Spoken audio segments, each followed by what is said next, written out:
I used to work at a Walmart. The Walmart I worked at was open 24 hours back then. Due to my kid's school schedule, I would work overnight shifts so that I would be available to drop him off and pick him up. I would do a 10 p.m. to 7 a.m. shift every night. During the day, I'd sleep, take care of my son, and work my second job some days. I was exhausted a lot during this time in my life. It wasn't a great time. I had to do what I could to cover rent though. This Walmart was one of the bigger ones. It was a super center, not just a grocery store, so it had everything. It was one of the few open 24 hours around here. I think COVID changed that though. When I got there around 10 this one cold night, there was still a decent amount of shoppers in the store. A lot of people would come in for some late night shopping.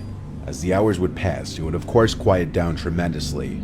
The late hours of the night would attract a lot of weirder characters, weirder than the usual ones during the day.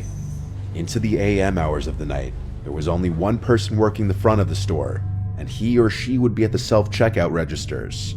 There were no regular registers open this late. There would also be a couple of stock workers on the floor, which was what I did. Then there would be a couple warehouse workers in the back, who I really didn't ever interact with. They did their own thing. And then there's just the night manager on duty.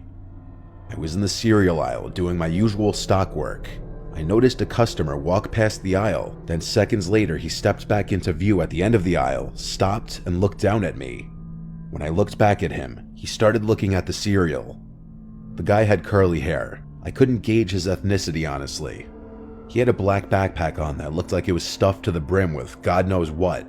He awkwardly lingers in the cereal aisle for a minute, apparently looking at the granola bars. Then he came a little closer to me and asked me where the bread is. I pointed him in the right direction. He said thanks and slowly walked away out of the aisle. I watched him walk away, and he had a very noticeable waddle in his walk.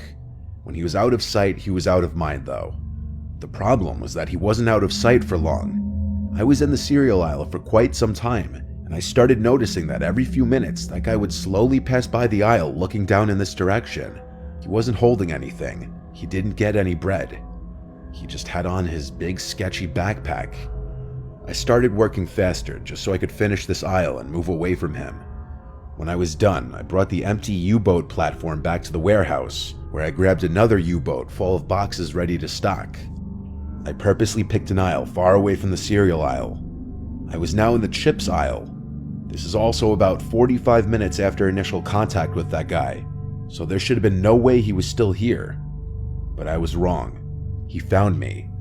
I was rotating the newer bags of chips behind the older ones on the shelf, and then I looked to my right, and that guy was at the end of the aisle, creeping again. He still had nothing in his hands. This man had been creeping around the store for almost an hour. He then finally approached me as I was dreading he would.